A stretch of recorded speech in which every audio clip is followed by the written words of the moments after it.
அப்போஸ்தலனாகிய பவுல் தன்னை குறித்து நியாயம் சொல்வதற்காக 5 தடவைகள் அந்த நியாயம் சொல்லுதல்களில் ஈடுபட்டதை வேதம் எங்களுக்கு காண்பிக்கிறது. அதுல முதலாவது நியாயம் சொல்ல அல்லது தனக்காக வாதாடுவதற்கு அவன் சேனாதிபதி கிளவதியுல் லீசியாவுக்கு முன்பாக அந்த நியாய உத்தரவை அவன் சொல்லி கிறிஸ்துவினுடைய உபதேசத்துக்கு அவருடைய மரித்தோரின் உயிர்த்தெழுதலுக்கு அவன் சாட்சியாக இருந்தான்.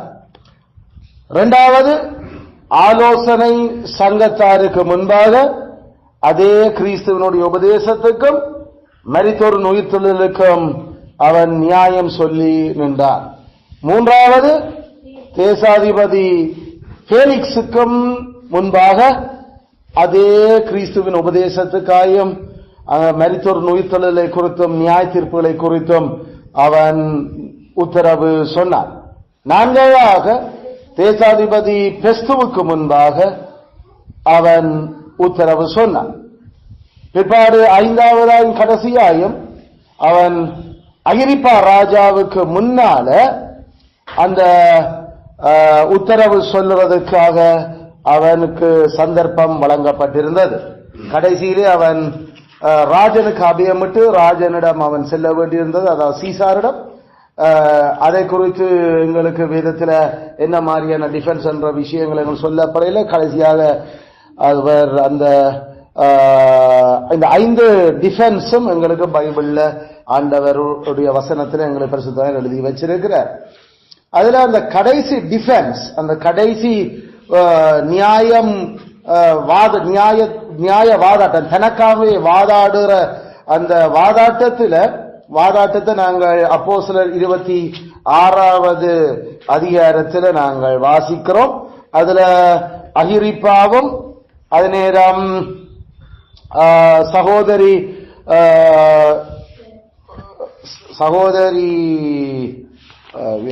29 அல்ல பெர்னிக்கேயாலும் பிற்பாடு அங்க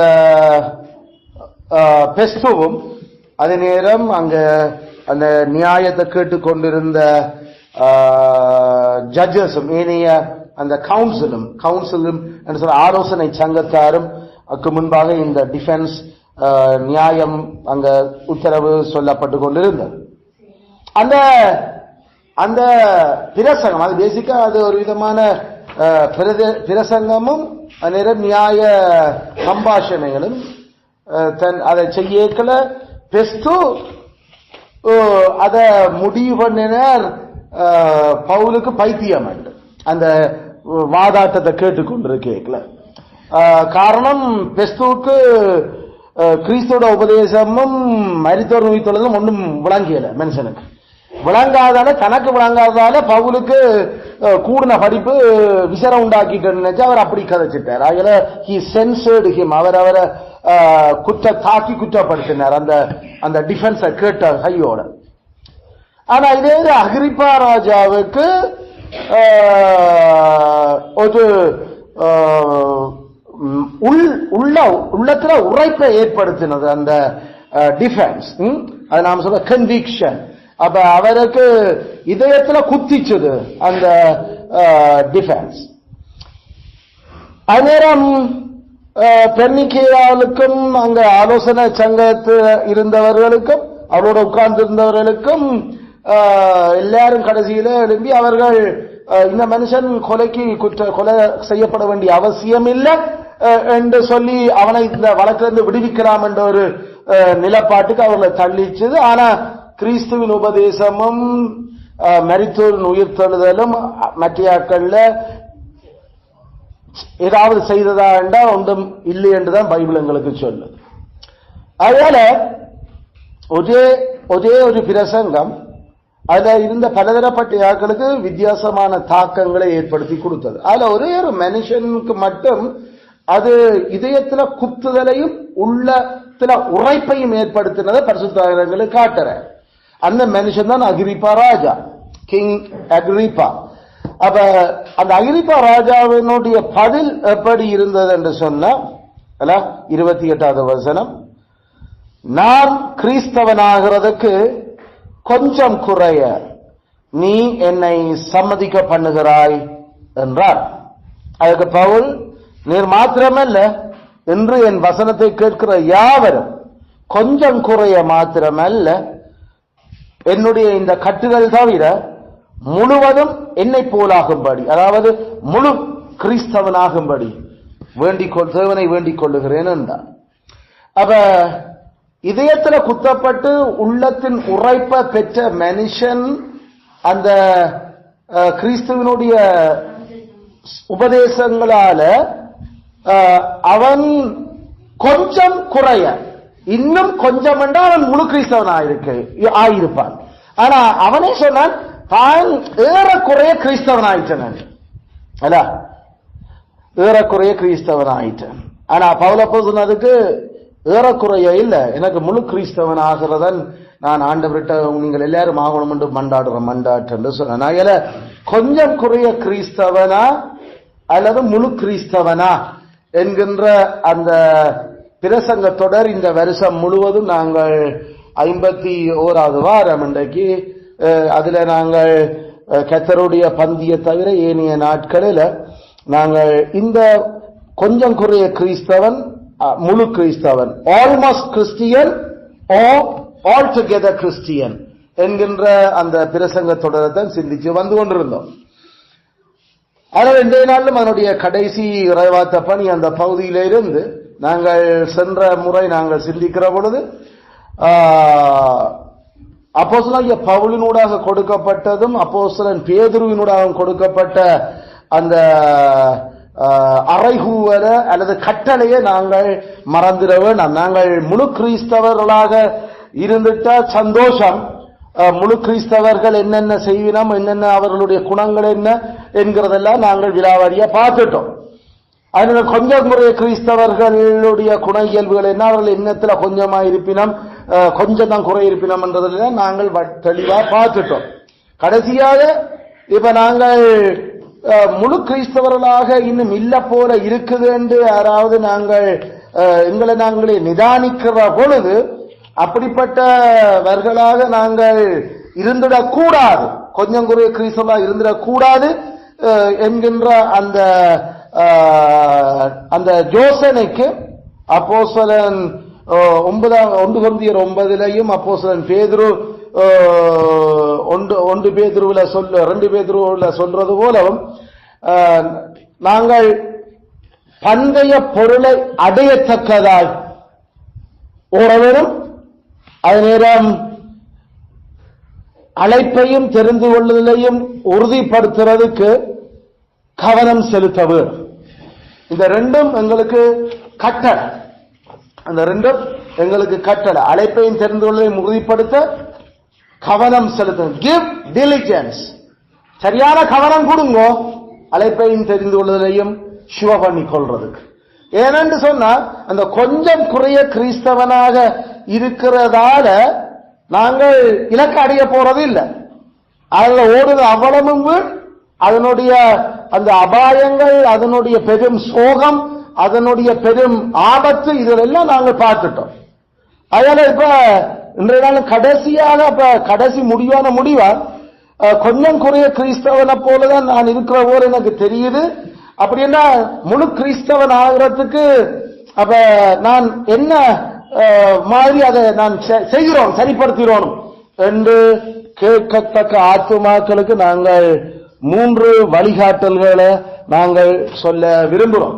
3 டிரெக்ஷன்ஸ், 3 வழிகாட்டல்கள்.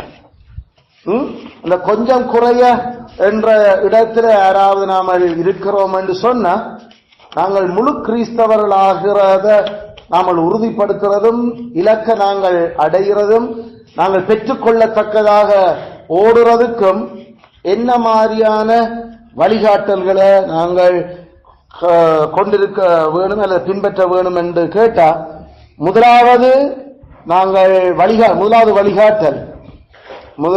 வழிகாட்டல்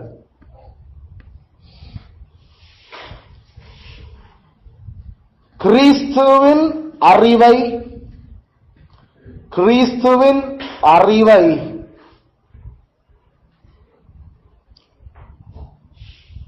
தேட வைக்காத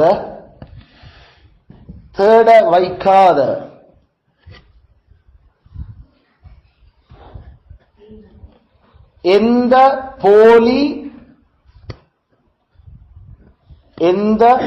போலி சமாதானத்தையும் உடைத்தறிவோமாக.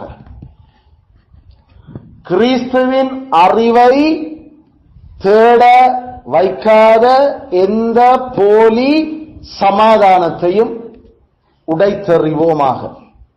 இது முதலாவது வழிகாட்டு.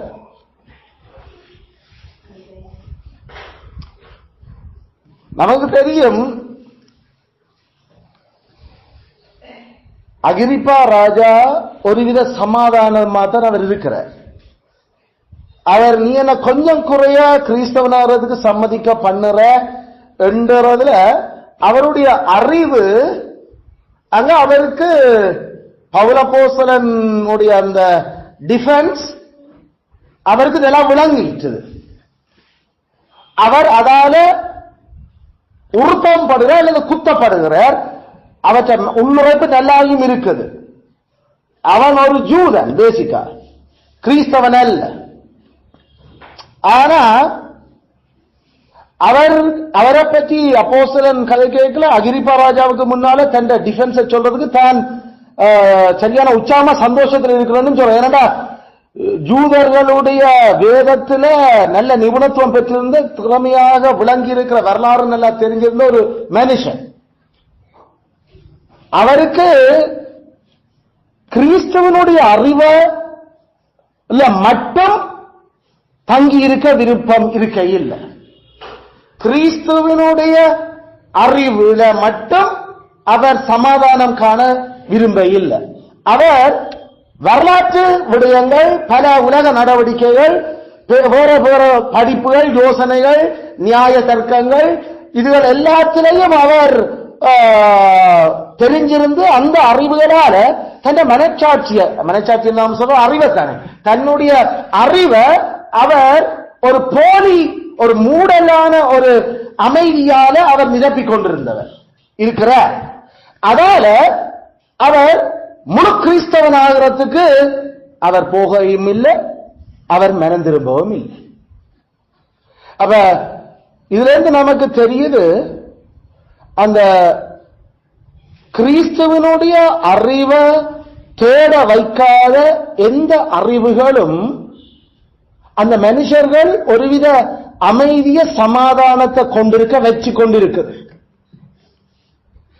அதுல மெய்கிறிஸ்தவர்கள் மட்டுமில்ல சமாதானமா இருக்கிற அமைதியா, அந்த கொஞ்சம் குறைய கிறிஸ்தவர்களும், அதாவது கிறிஸ்துவனுடைய அறிவால மட்டும் ஆளப்பட விரும்பாம, ஆனா நிறையவே கிறிஸ்துவ பற்றி தெரிஞ்சிருக்கிறது, கொஞ்சமானது உலக கிறிஸ்துவனுடைய அறிவில்லாததுகளால தங்களை நிரப்பி இருக்கிற மனுஷர்களும் ஒருவித சமாதானத்தோட இருக்கிறீர்கள்.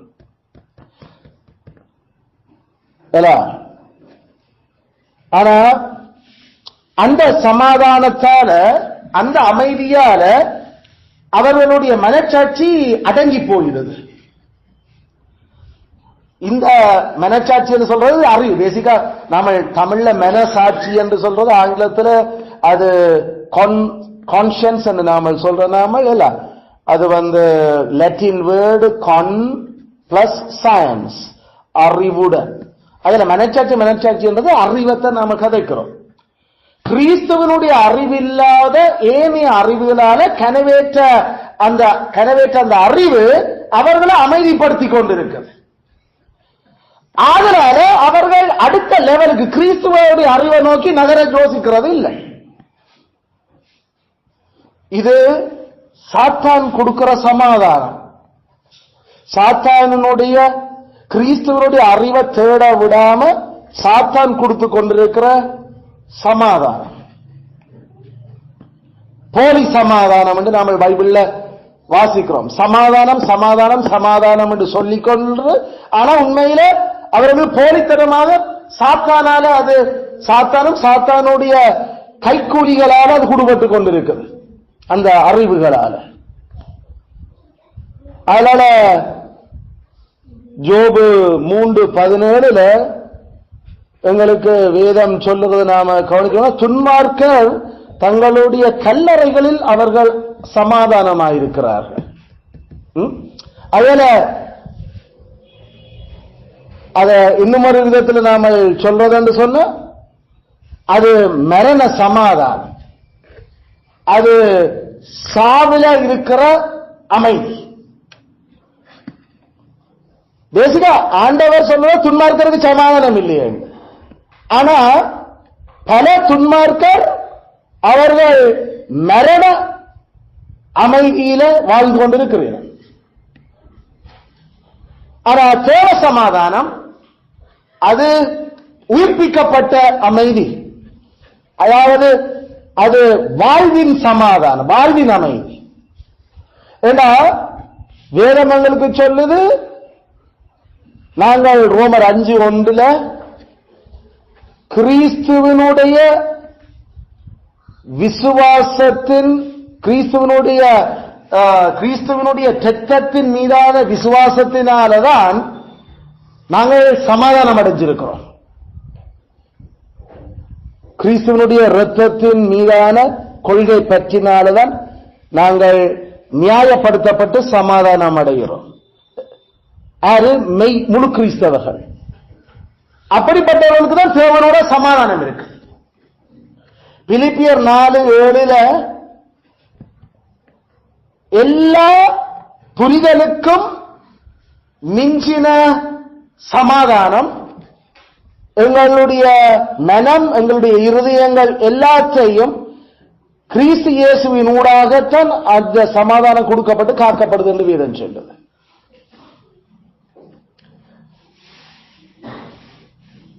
அவ கிறிஸ்துவினுடைய இரத்தத்தால தேவனோட சமாதானமா இல்லாத எவரும் தேவ சமாதானத்தை கொண்டிருக்கிறது இல்லை. அவர்கள் அப்ப தாங்கள் மன அமைதியா இருக்கிறோம், தாங்கள் சமாதானமா இருக்கிறோம் என்று அவர்கள் அப்ப சொல்லியிருக்கிற நாம வெட்டோண்டு துண்டுன்னா சொல்ல அது சாத்தானுடைய சமாதானம் அவர்கள் இருக்கிறது. ஏன்னா தேவனோட சமாதானமா இருந்தால் தெளிக்கப்படுகிற இரத்தத்தினால அவர்கள் முழுக்க நீதிமானாக்கப்பட்டு கிறிஸ்துவனுடைய இரத்தத்துக்கு இனிமேல் அவர்கள் பிற செய்யக்கூடாது என்ற அந்த நன்றி அறிஞரோட வாழ்ந்து கொண்டிருக்கிறார். அது இல்லாம அவர்கள் கன விஷயம் கிறிஸ்துவுக்கு இல்லாம ஏதாவது வாழ்க்கையில இருக்க வேண்டாம், கடைசி வரைக்கும் தேவ சமாதானமோட வாழ்க்கையில இல்ல. அதுல நாம ஷோரா இருக்கலாம்.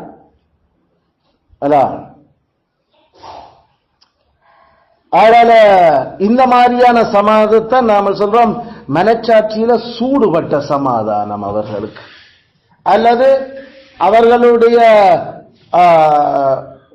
அசுத்தமான அந்த மனச்சாட்சி சமாதானம் அடைஞ்சிருக்கு. அப்படின்னா எப்படி அந்த சமாதானம் பெறும்? எப்படி அந்த அமைதி அவர்களுக்குள்ள இருந்து கொண்டிருக்குது? ஒருவன் பாவத்துல செத்திருந்தா அவனுக்கு வேறொரு பிரச்சனையுமே இல்லை. அவன் பாவத்தோட சேர்ந்து இருக்கிறபடியால நாம ஏற்கனவே போன வருஷம் படிச்ச மாதிரி ஜோனாவனுடைய அந்த பிரசங்கத்தோட இல்ல, நாம பாவத்தோட சமாதானமா இருந்தா மெய்கிறிஸ்தவனுக்கு வர பிரச்சனை மாதிரி அவர்களுக்கு பிரச்சனை ஒன்றுமே இல்லை. ஏன்னா அந்த பாவ பிரமாணத்தை அவர்கள் மீறாதபடியால அது அவர்களுக்கு நல்லா தாஜா பண்ணி கொடுத்து கொண்டு இருக்கிறது.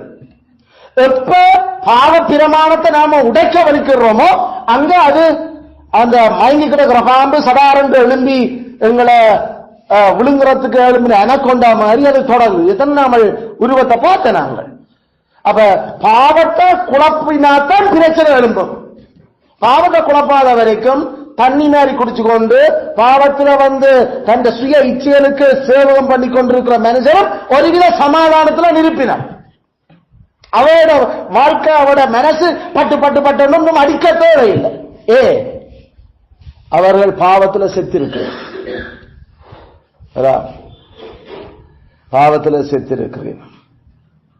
அதுல அகிரிப்பா ராஜா he was dead in sin. பாவத்தில் செத்திருந்த மனுஷன். கிறிஸ்துவ பற்றிய கிறிஸ்துவனுடைய உபதேசமும் மரித்தோரின் உயிர்த்தெழுதலும் கதை கேட்கல. அவனுடைய மனச்சாட்சி அல்லது அவனுடைய உள்ளம் உரைச்சது உண்மை. ஆனா அந்த உரைப்பு அப்படியே தணிஞ்சிச்சு. அடுத்த ஸ்டெப்புக்கு போவே இல்லை அந்த அரசன். இப்ப நாங்கள் என்னத்தை கவனிக்கிறோம்?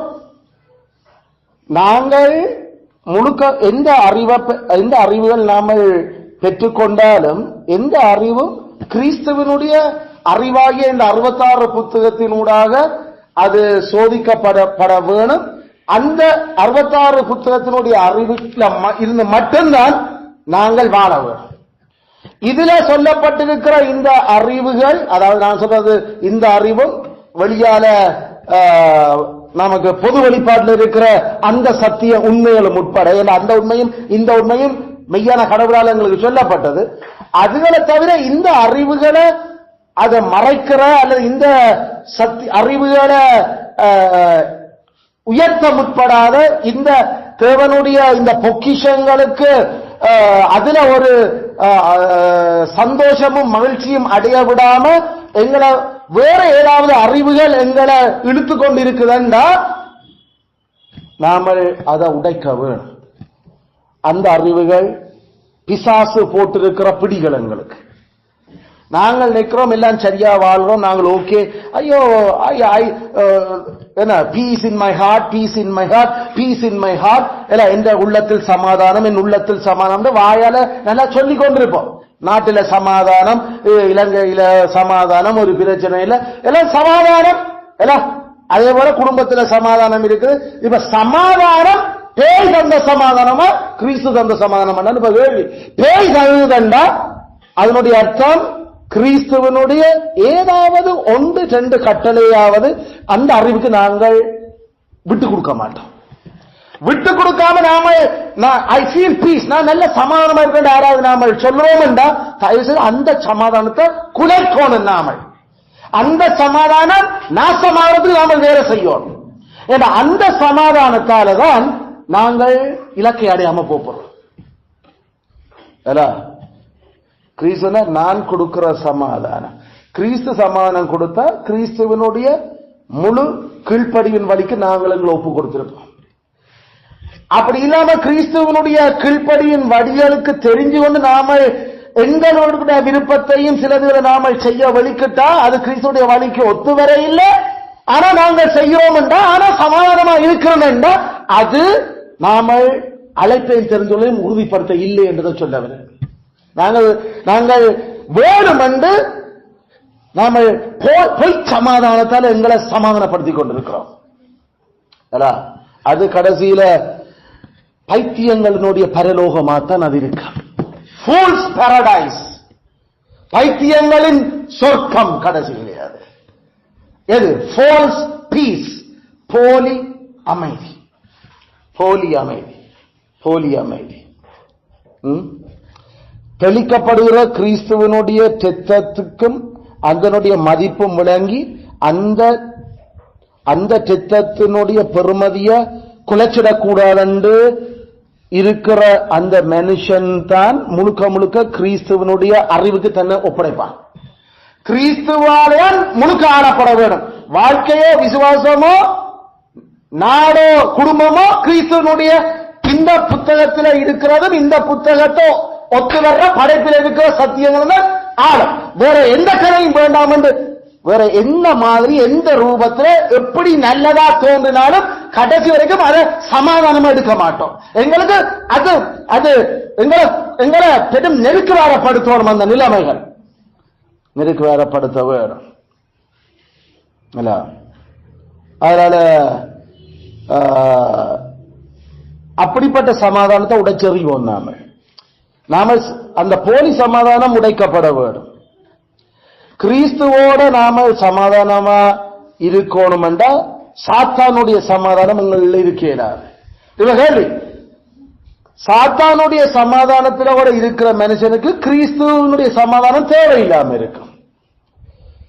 கிறிஸ்துவனுடைய சமாதானம் தேவையில்லாத மனுஷன் அவன் இலக்க அடைய போறதே இல்லை.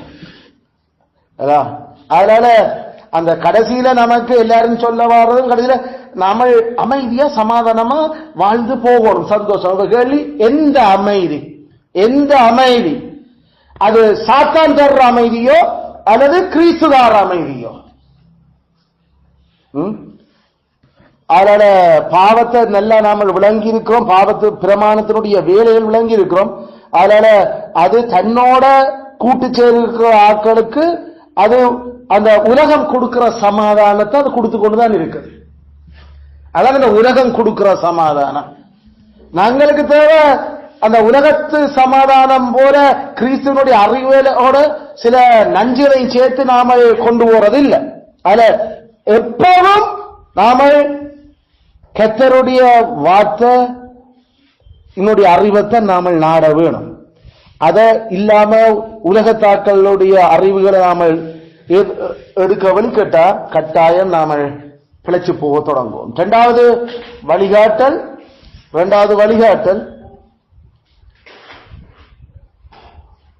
முழு நிறைவான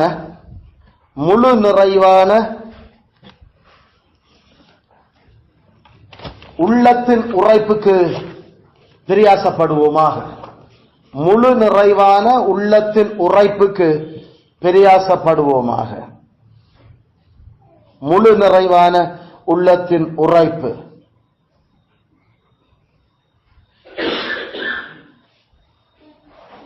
ஏற்கனவே நாங்கள் பார்த்திருக்கிறோம், உள்ளத்தின் உரைப்பு என்று நாம சொல்றது அந்த கன்விக்ஷன் அல்லது இதயத்தின் குத்தல். அதுதான் நாம சொன்னாங்க. அந்த இதயத்தின் குத்தல் மெய் கிறிஸ்தவர்களையும் இருக்கும், அல்லாது முழு கிறிஸ்தவர்களையும் இருக்கும், கொஞ்சம் குறைய கிறிஸ்தவர்களையும் இருக்கும். அதுக்கான வித்தியாசங்கள் நாங்கள் தெளிவாக அந்த பிரசங்கங்கள்ல கவனிச்சிருக்கிறோம். உண்மையில நாம முழு கிறிஸ்தவர்களாக இருக்க வேணுமென்றா எங்களுக்கு அந்த பாவத்தை குறிச்ச முழு உள்ளத்தின் உரைப்பும் இருக்க வேணும். அந்த முழு உள்ளத்தின் முழுமையான உள்ளத்தின் உரைப்பு இல்லாத ஒரு முழு கிறிஸ்தவனா இருக்கிறார். அந்த முழு நிறைவான உள்ளத்தின் உரைப்பு தான் ஆரோக்கியமானதும் சரியானதுமான உள்ளத்தின் உரைப்பு. அஜகுர இதயத்தின் குத்தலும் அஜகுர இதயத்தின் நோவும் எங்களுக்கு ஏற்படுதுன்னா அது ஒரு காலம் நாங்கள் அழைப்பையும் தெரிந்துள்ள முறைப்படுத்துறதுக்கு விடாது. நாங்கள் எந்த அளவுக்கு ஆழமா அந்த பாவத்தினுடைய உரைப்பை நாம விளங்கிக் கொள்றோமோ அந்த அளவுக்கு தான் அந்த கிறிஸ்துவனுடைய அந்த பரிகார பலியினுடைய பரிகாரம் எங்களுக்கு நல்லா பலிதமாகும்.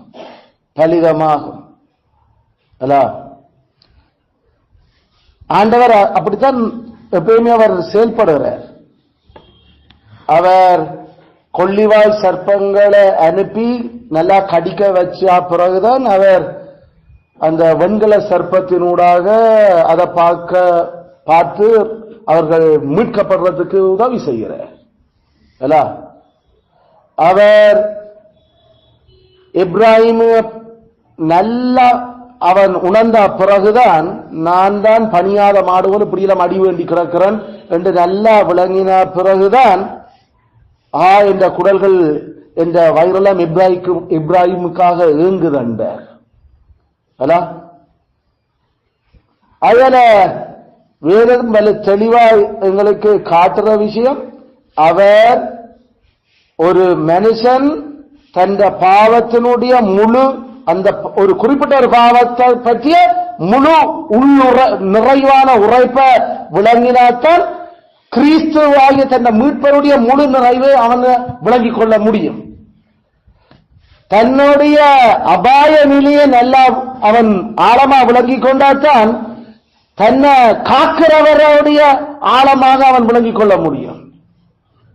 தன்னுடைய பின்ன அதனுடைய அந்த மனைஞ்சு போற நிலையை அவன் நல்லா விளங்கிக் கொண்டால்தான் அதனை சுகப்படுத்துகிறவரை சரியாக அவன் விளங்கிக் கொள்ள முடியும். தன்னுடைய அசுத்தமான நிலைமையை ஒரு மனுஷன் நல்லா விளங்கிக் கொண்டால்தான் கிறிஸ்துவனுடைய நீதியை அவன் விளங்கிக் கொள்ள முடியும். இல்லாட்டி அவனுக்கு கிறிஸ்துவனுடைய நீதி பெருசா அவசியப்படாது. அதனால்தான் ஆண்டவர் சொன்னார், நான் நீதிமான்களை அல்ல பாவிகளை மனம் திரும்ப அழைக்கிறது தான் வந்தேன் என்று. அதனுடைய அர்த்தம் இந்த உலகத்தில் நீதிமான்கள் இருக்கிறீனம் என்ற அர்த்தம் அல்ல. நீதிமான் என்று தங்களுடைய பார்வைக்கு தெரிகிற ஆட்கள் என்று நினைக்கிற ஆட்களுக்கு கிறிஸ்துவால ஒரு பிரயோசனமும் இல்லை. தங்களோட பாவ நிலையை நல்லா விளங்கினவன்னு தான் கிறிஸ்து தேவைப்படுகிறார். பாவம் என்ன என்றது விளங்க பவுலப்போஸ்தலன் தான் எவ்வளவு பாவி என்றதை உணரே அந்த உருக்கப்பட்டு முழுமையான அந்த உள்ளத்தின் உரைப்பு வந்தா பிறகுதான் நாசரேத்தூர் இயேசுவை ஆண்டவரே கர்த்தாவே என்று இல்ல எங்கள் என் தேவன் என் ஆண்டவர் என்ற இரட்சகர் என்று சொல்றதுக்கு முடிஞ்சது. அதான் அந்த பிலிப்பியன் ஜெயிலரும் அப்படித்தான் அந்த தங்களுடைய அபாயகரமான நிலைகள் விளங்கினவர்கள்லாம் இப்ப நாங்கள் என்ன செய்யணும் என்று கேட்க தொடங்குவினோம். மரணமும் நியாய தீர்ப்பும் ஒரு மனுஷனுக்கு உடைச்சு உழுப்பேக்கள் உழப்பி அப்ப இப்ப எப்படி இனிமேல் இதுல இருந்து நாங்கள் தப்புறது என்ற அந்த ஆழமாக அது இதயம் கொத்துப்படைக்கலாம் கிறிஸ்துவனுடைய உண்மையான நிலைமைகள் ஆக்களுக்கு தெரியும். அதனால கிறிஸ்து அப்படித்தான் தன்னை காட்டுறதுக்கு இந்த உலகத்தில் செட் பண்ணி வச்சிருக்கிறார். அதான் அவருடைய ஸ்டைல். அவர் முதல் அடிச்சு உணர்த்துவிக்கிறார். அந்த உணர்த்துறால கிறிஸ்துவுடைய அந்த கிருபைகளையும் தயவுகளை நாமல் விளங்கிக் கொள்ள கூடியிருக்கு. அதுக்கு பிறகு நாமல் பாவத்தை அப்படியே வெறுக்கிறதுக்கு எங்களால முடியுது. அப்படின்னா எண்ணத்தை பற்றி நாமல் உள்ளத்தின் உழைப்பு முழு நிறைய இருக்கணும். பாவம் எவ்வளவு பொல்லாதது என்றதை நாம முழுசா உள்ளத்துல உரைப்பு நமக்கு விளங்கி இருக்க வேண்டும். The evil of sin, பாவம் எவ்வளவு பொல்லாதது என்றது அது நாங்கள் ஏற்கனவே சொன்னோம். அது எப்படி ஆண்டவர பிதாவை எப்படி அது அந்த அன்புக்கு எதிராக வேலை செய்து குமாரன் எப்படி அது இன்னும் புண்படுத்தது, பரிசுத்தாவியர் எப்படி அது இன்னும் சுக்கப்படுத்தது, தெரியாத கடவுளுக்கு எதிராக எப்படி அந்த பாவம் எவ்வளவு கொடுமை செய்யுது. அதனால எங்கட இவ்வளவு விலை மதிக்க முடியாத ஆத்மாவுக்கு எவ்வளவு அது அழிவை உண்டு பண்ணி கொண்டிருக்கிறது. இதை போல எல்லா தீமைகளையும் அந்த பாவம் நமக்கு செய்யுது என்றதை நாம நல்லா விளங்கி இருக்க வேணும். அதான் இரண்டாவது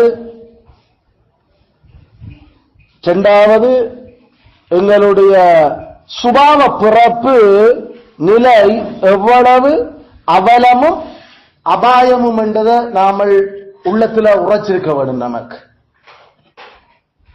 நம்முடைய சுபாவ பிறப்பு ஜென்ம சுபாவ பிறப்பு, அதாவது அம்மாட கருப்பையிலிருந்து நாம வயிற்றிலிருந்து பிறந்த அந்த பிறப்பு, மனுஷனா பிறந்த பிறப்பு எவ்வளவு அவலமும் அபாயமான நிலை என்றது நமக்கு நல்லா விளங்கி இருக்க வேணும். நாங்கள் பிறக்கேக்கிலேயே பைத்தியத்தோடையும் பொல்லாப்போடையும் பிறந்து கிடக்கிறோம். பிறக்கேக்கிலேயே எங்களுக்கு ஒரு உதவி தேவைப்படுகிறதோடு தான் நாம பிறந்து கிடக்கிறோம். அதனால மனுஷனா பிறந்திருக்கிற இந்த மனித பிறப்பு படுபயங்கரமான அபாயகரமான பிறப்பு இருந்தால் ஒன்று நரகம் அல்ல பரலோகம். பிறக்கிற எல்லாருமே நரகத்துக்கு போறதான் பிறக்கிறோம். நாம கிறிஸ்துவால மட்டும்தான் நாம பரலோகத்துக்கு டிரான்ஸ்பர் பண்ணப்படலாம். மற்றபடி எந்த மனுஷனும் விதிவிலக்கு இல்ல. தாழ்வரைக்கு பிறக்கிற எல்லாரும் அவர்கள் நரகத்துக்கு போதான் பிறக்க ஆதாமனுடைய பாவத்தால். இதை நல்லா நாம விளங்கி இது எங்களோட உள்ளத்துல உரைச்சிருக்க வேணும். மூன்றாவது உள்ளத்துல உரைச்சிருக்க வேண்டியது எங்களையே நாங்களே மீட்க முடியாத நிலையில எந்த சந்தர்ப்பத்திலும் இருக்கிறோம் என்றதை விளங்கிக் கொள்ள வேண்டும். எங்களையே நாங்கள் மீட்கிறதோ அல்லது கிறிஸ்துவை விட வேறு ஏதாவது நாம பயன்படுத்துவதனூடாக மீட்கப்படலாமோ என்கிற அந்த மீட்கப்படலாம் என்ற நினைப்புகள் எவ்வளவு தவறென்றதை நாமல் உணர்ந்து கொள்ள வேண்டும். எங்களால எங்களை மீட்க இயலாது, கிறிஸ்துவ தவிர வேறு எதாலும் எங்களையும் மீட்க இயலாது. அப்படி என்று சொன்ன அப்படி என்ன அது என்ன? எங்களால் எங்களை மீட்க இயலாது, கிறிஸ்து தவிர வேறு எதாலும் எங்களை மீட்க இயலாது. எங்களுடைய அந்த 10 கற்பனைக்கு கீழ்ப்படிவுகள் ஒரு காலம் எங்களை மீட்க இயலாது. ஏன் மீட்க இயலாது? நாங்கள் இந்த பூமியில 10 கட்டளையினுடைய ஒரு கட்டளையாவது ஒரு அந்த கிளையாவது முழுசா நிறைவேற்ற ஒன்று விடாம நிறைவேற்றி கொண்டிருக்கிறது சொல்ல இயலாத நிலையில் நாங்கள் இருக்கிறோம். ஏண்டா நாங்கள் இன்னும் பாவம் எங்களுக்கு வாசம் என்றபடியா நாங்கள் 10 கற்பனைகளை முழுசா நிறைவேற்றி கொண்டிருக்கிறோம் என்று நாம உண்மையா நாம சொல்ல இயலாது. நாங்கள் நமக்கு அறிவுக்கு தெரிஞ்ச பல விஷயங்களை நாம செய்து கொண்டிருக்கிறோம். ஆனா நம்ம அறிவுக்கு தெரியாத 10 கற்பனையுடைய பல விடயங்கள் இன்னும் நமக்கு நாம மீறுறோம். அதனால 10 கற்பனையை கை கொள்வது தானே அப்ப பிரச்சனை இல்லை என்ற ஒரு நிலைப்பாடு நாம எடுக்க தொடங்கினா கிறிஸ்து எங்களை மீட்க இல்லை. கடைசியில நாங்கள் 10 கற்பனை செய்தாலும் மீட்கப்பட்டுக் கொண்டிருக்கிறோம் என்ற ஒரு நிலப்பாட்டுகளை நாம தள்ளப்படுறோம். ஆனா நல்ல ஞாபகத்தில் வைப்போம், 10 கற்பனையை நிறைவேற்றத்துக்கான பலத்தை கிறிஸ்து இல்லாம எங்களால எடுக்க இயலாது. அப்ப கிறிஸ்து தான் எங்களை மீட்கிறதுக்கு முடியும், 10 கற்பனையால இயலாது. அதான் அப்போஸ்தலன் போது நியாய பிரமாணத்தால் ஒரு மனுஷனும் நீதிமான் ஆகிறதில்லை. ஏன்? ஒரு 10 கற்பனையில ஒன்றை கூட தவறில்லாம நிறைவேற்றத்தக்க முழுசா நிறைவேற்ற ஒரு மனுஷனும் இந்த உலகத்தில் இல்ல, கிறிஸ்துவ தவிர. ஆண்டவரா பார்த்து எங்களுக்கு சர்டிபிகேட் கொடுக்கட்டும், அவன் நீதிமான், உத்தமன், சன்மார்க்கன், தேவனுக்கு பயந்தவன், ஜோபுக்கு கொடுத்த மாதிரி, அல்லது சகரியா மற்ற எலிசபெத்துக்கு அவர்கள் தேவனிட்ட சகல கற்பனையின்படி வாழ்ந்தார்கள் என்று பரிசுத்தவான்கள் எங்களை குறித்து சாட்சி கொடுக்கட்டும். ஆனா நாங்கள் எங்களை பற்றி அப்படி ஒரு சாட்சி கொடுத்துட வேண்டாம். நாம இவ்வளவு செய்து கொண்டிருக்கிற 10 கற்பனைக்கு கூட பலன் கிறிஸ்துவால எங்களுக்கு உருவட்டுக் கொண்டிருக்குது. அதனால எங்களால் ஏதாயிலும் ஆகும் என்பது போல யோசித்து 10 கற்பனை எல்லாம் செய்கிறோம், அதனால நான் மீட்கப்படுகிறேன் என்ற அந்த ஒரு விஷயத்துக்குள் நாம போயிடுகிறாது. அவர் தன்னை கிருபையை விலக்கி காட்டுவார். அதுக்கு பிறகு நாம தொப்பீரண்டு விழுந்தெழும்பேக்கலாம், அட கடவுளே ஏண்டா இப்படி நாம, அது நம்மளுடைய பிரச்சனை. அல்லது எங்களோட ஜபங்கள் எங்களை கைவிடாது, எந்த கண்ணீரும் உபவாசமும் என்ன கைவிடாது.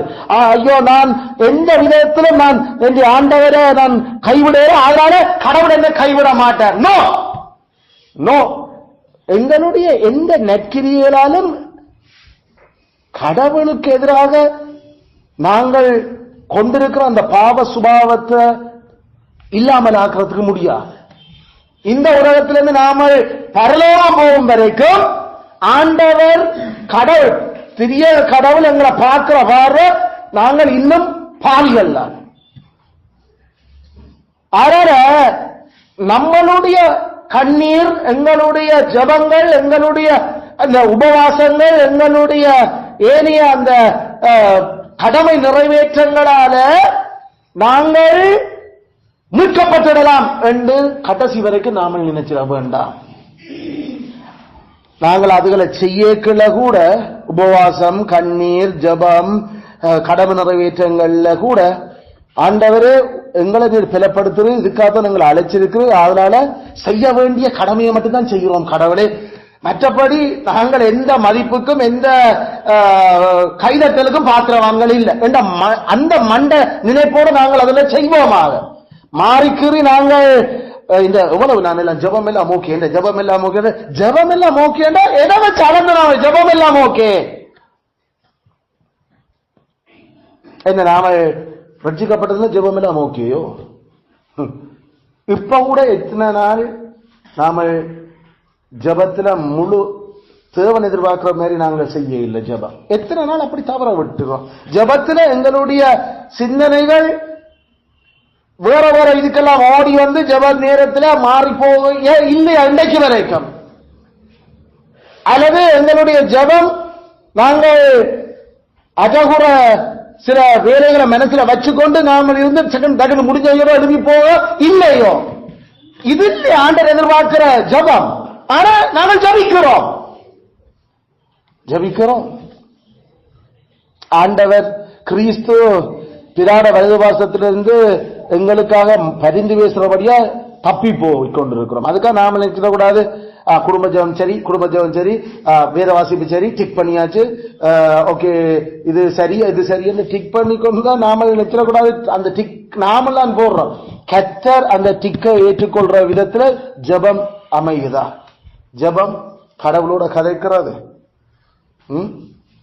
அவசர ஜெபம், மண்டைக்குள்ள உலக யோசனைகள் நிறைஞ்ச ஜெபம், எங்க நாம சந்திக்கிற பிரச்சனைகளால நிறைஞ்சு போய் கிடக்கிற ஜெபம், கடவுள்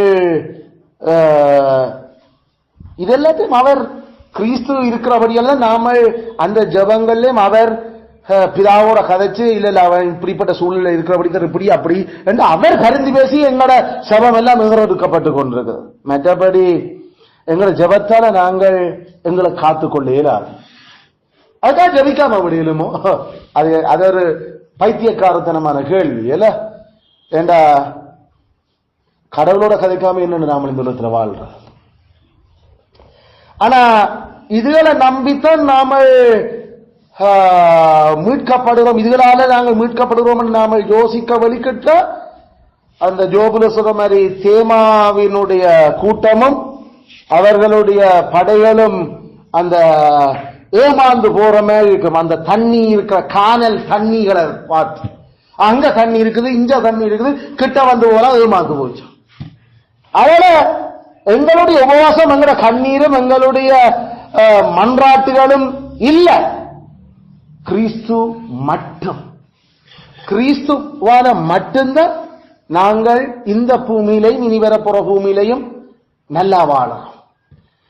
அவர் எங்கட மண்டாட்டையும் கண்ணீரையும் நாமல் உபவாசம் பண்றதையும் நாங்கள் தியாகம் பண்றதையும் வச்சல்ல அவர் முடிவெடுக்கிறது. அவர் தன் சொந்த குமாரன் கிறிஸ்துவனுடைய தியாகத்தை வச்சுதான் எங்களுக்கு மேல கடக்கன் நோக்குறார்.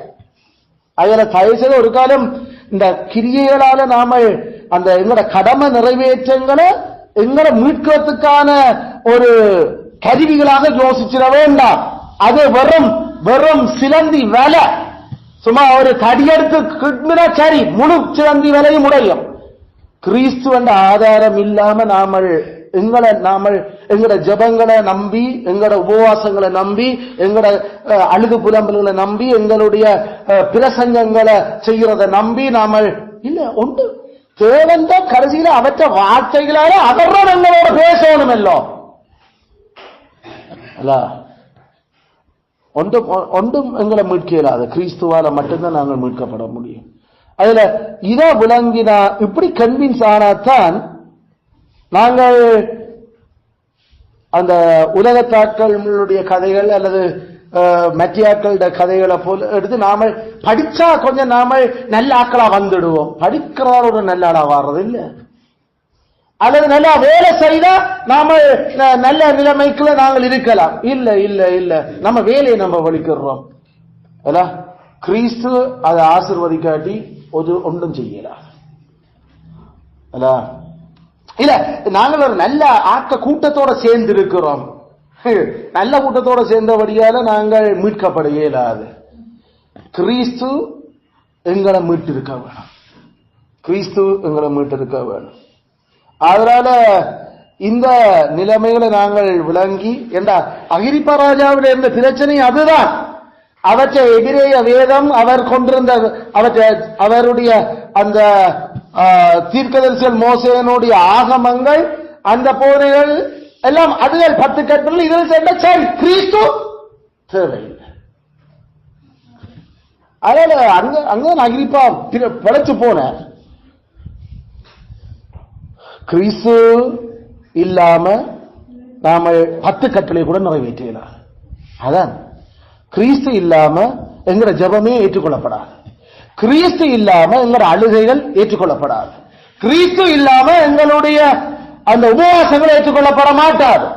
கிறிஸ்து ஊடாகத்தான் இதா எதையும் ஏற்றுக்கொள்வார், அங்கீகரிப்பார்.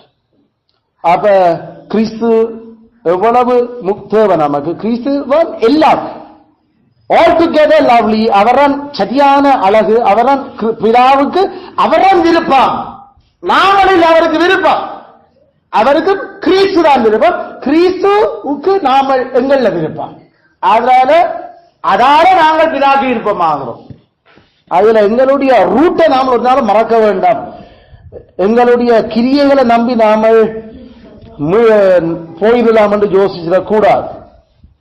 எப்பவுமே காலம இரவு குடும்ப ஜபம், வேத வாசிப்பு, பிரசங்கங்கள், கேட்கிறதுகள், எழுதுறதுகள், உபவாசங்கள், ஜபங்கள், எல்லா இந்த நற்கிரியைகள் நாங்கள் செய்ய வேண்டியதை மட்டும் நாங்கள் செய்ய வேண்டியதான் செய்திருக்கிறோம். நாங்கள் ஏதோ கூடி ஒன்றும் இங்க செய்து கிழிக்கல. இன்னும் ஆண்டவரே இவ்வளத்தை செய்ய பிளந்ததுக்காக நன்றி, இன்னும் உமக்கு பிரியமாக உம்மை மகிமைப்படுத்த செய்ய உதவி செய்யும். ஆமீன் என்றதோட நாமளும் ஓடணும். அதை விட்டு போட்டு எங்கட ஜபங்களை நம்பி எங்கட உபவாசங்களை நம்ப வெளிக்கிட்டோம் என்றால் தோத்துடுவோம். அதுகள்ல தோத்துடுவோம். ஜோபு அதைத்தானே கேட்டது, எண்ணத்துல நான் புலவிடுறேன். அவன் பக்கா ஜபம் உபவாசம் ஆண்டவரே சாட்சி, அவன் நீதிமான் சன்மார்க்கன் பல கூறார்.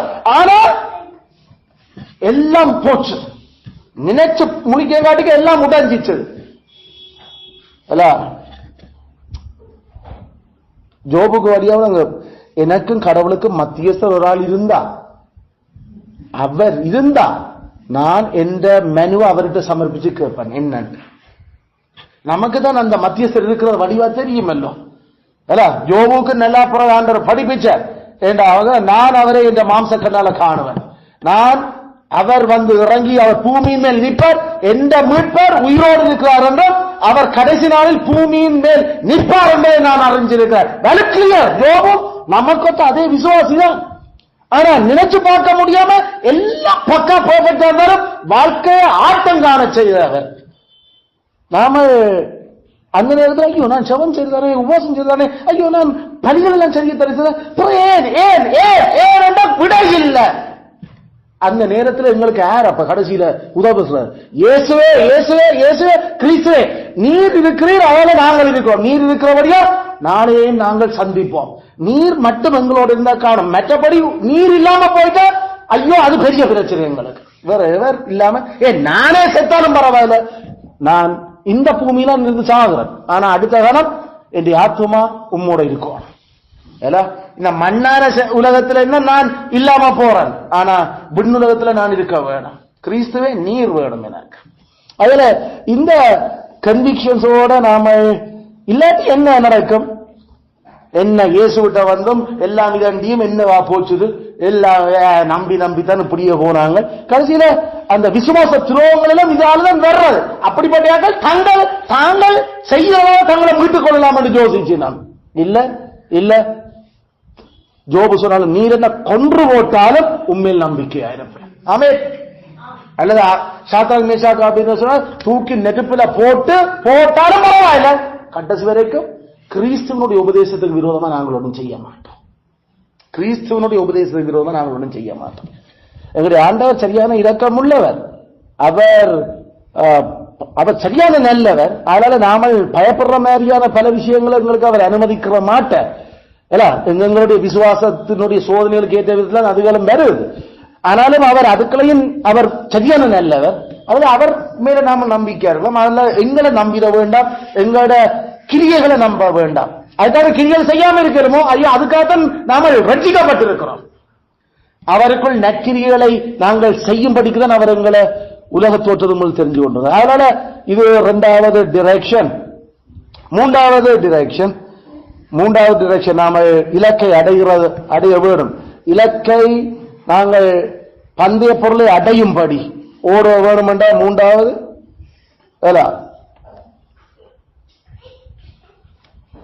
நமது உள்ளத்தின் உரைப்பு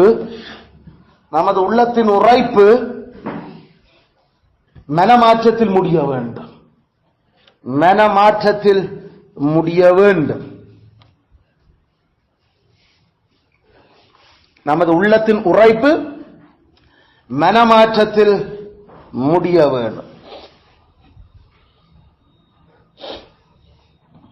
அகிரிப்பா ராஜாட பிரச்சனையாதான் அவற்ற உள்ளத்துல உரைச்சிச்சது, ஆனா மனமாற்றத்தில் முடியல. Conviction must end in conversion. கன்விக்ஷனா உள்ளத்துல உனக்கு பட்டியா குத்தப்பட்டியோ அப்ப மனமாற்றத்தை காட்டு. மனம் மாற இல்ல, ஆனா குத்தி இருந்தது எனக்கு உணர்த்தப்பட்டது என்றோட நிப்பாட்டுவோம் முடிஞ்சது. அந்த கேதி பிரச்சனை அதான் அகிரிப்பா ராஜா செய்தது. அகிரிப்பா ராஜாவினுடைய பிரச்சனையும் அதுதான். அதனால உணர்த்தப்படுறதுல திருப்தி அடைஞ்சிட்டோம்டா பிரச்சனை. உணர்த்தப்படுறதில்லை எங்கட முடிவு. அந்த உணர்த்தப்படுதல் அல்லது அந்த உள்ளத்தின் உரைப்பு அது மனமாற்றத்தில் கொண்டு போய் முடிக்கப்பட வேணும். மேல ஓசியா 13:13 ஓசியா 13:13 ஒரு படம் நமக்கு காட்டப்படுது. ஓசியா 13:13 பிரசவ ஸ்திரியின் வேதனை அவனுக்கு வரும். அவன் விவேகமில்லாத பிள்ளை, பேறுகாலம் மட்டும் அவன் நிற்கவில்லை.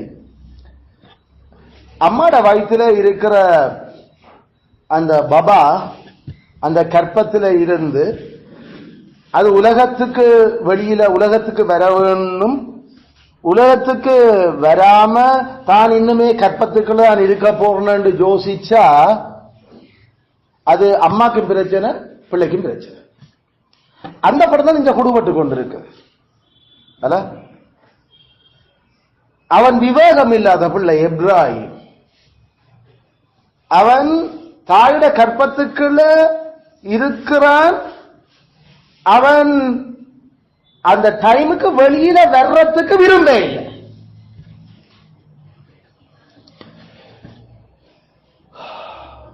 உலகத்துக்கும் கற்பப்பைக்கும் womb and the world, உலகத்துக்கும் கற்பப்பைக்கும் இடையில பிள்ளை இருக்குது. ஆனா பிள்ளை ஏற்ற காலத்துல சரியாக வெளியில வரையில்லை என்றா அது பிள்ளைக்கும் பிரச்சனை, தாய்க்கும் பிரச்சனை. உள்ளத்தின் உரைப்பு அதுதான் அந்த கற்பப்பைக்குள்ள இருக்கிற மாதிரி. அந்த உள்ளத்தின் உரைப்பு எங்களுக்கு அந்த மன மாற்றத்தை வெளியில கொண்டு வராட்டி உள்ளத்துல உரைச்சதும் சாகும், நாமளும் சாகும். நாம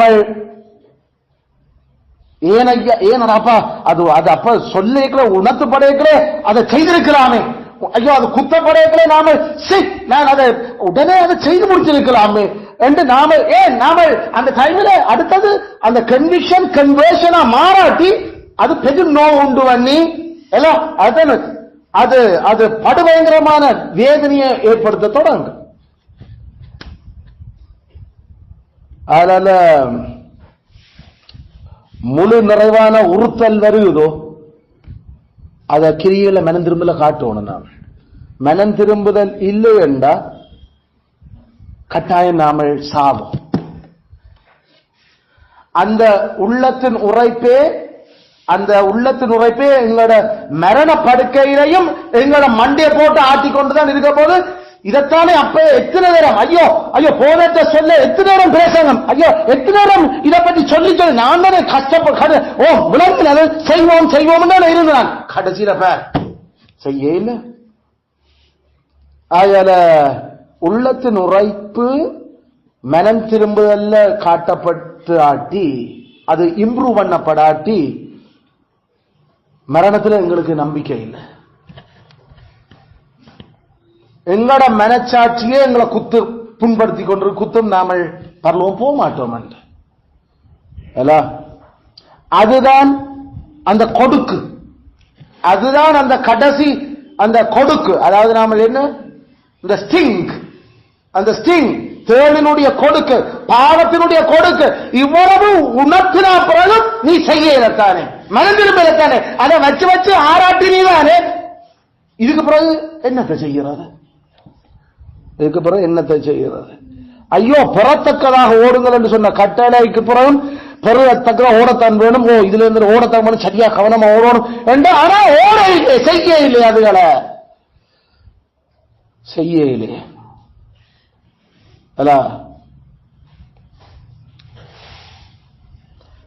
கடமையை குறிச்சு உணர்த்தப்படைக்க, பாவத்தை குறிச்சு உணர்த்தப்படைக்க, அந்த உள்ளத்தினுடைய உழைப்பு மனம் திரும்ப வெளியில வரும். கற்பத்தில இருந்து அந்த அது உள்ளது கற்பமாய் அந்த பிள்ளை மனம் திரும்ப கொண்டு வரப்போ அது வெளியில வரணும். இல்லாம அதுக்குள்ள வச்சிருந்தா எல்லாம் படிச்சு கடைசியா சரியல்ல. அதனால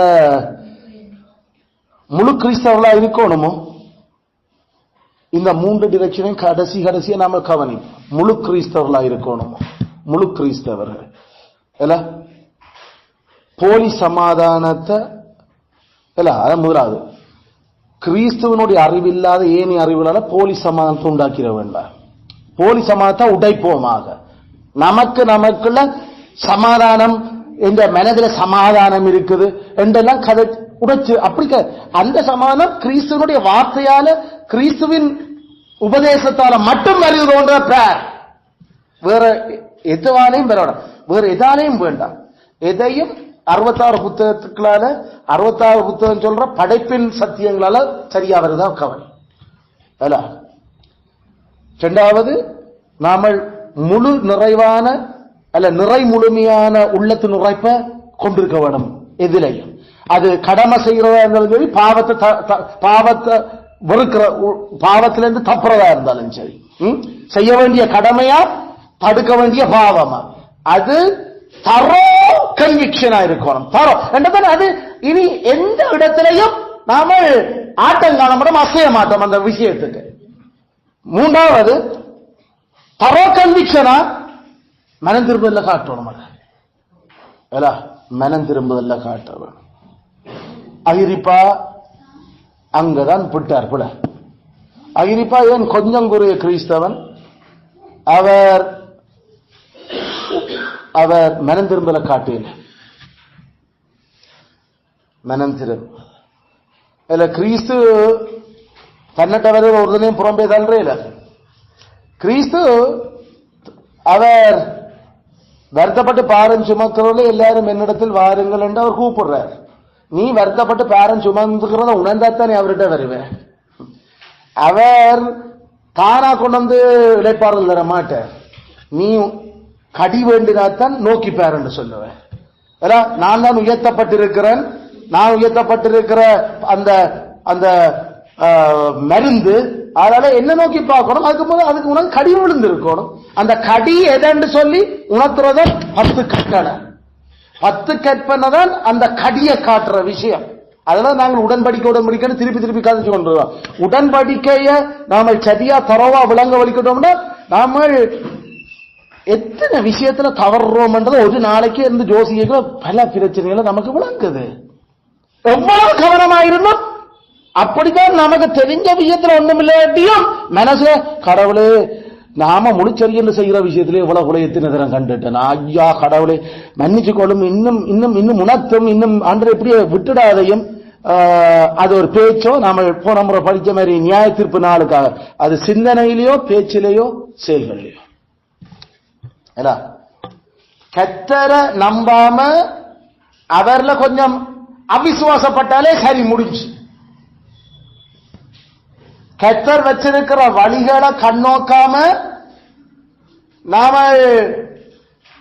மடத்துணிவோட இறங்கினாலே முடிஞ்சது பாவம். கர்த்தர் வச்சிருக்கிற வழிகளை கண்ணோம், அது கர்த்தருக்கு அவமானம், அது மடத்தனமான விசுவாசம். இப்படி பல விஷயங்களுக்கு அதனால நாம இயேசு கிறிஸ்துவை பிடிச்சு கொண்டு, அவர்தான் எங்களுக்குள்ள விசுவாசத்தை தொடக்கிறவர், அந்த விசுவாசத்தை பூரணமடைய பண்றவர். அவரை நோக்கி நியமிச்சிருக்கிற ஓட்டத்துல நாம தொடர்ந்து அவருடைய கற்பனைகளையும் கட்டளைகளுக்கு முழுசா கீழ்ப்படிஞ்சு நாங்கள் பந்தய பொருளை பெற்றுக்கொள்ள கிறிஸ்தவங்களுக்கு தொடர்ந்தும் கிருபை செய்வாராக. ஆமென், ஆமென். இறுதி பாடலுக்கு நாங்கள் எழுந்திருப்போம். 214வது பாடல். 214வது பாடல்.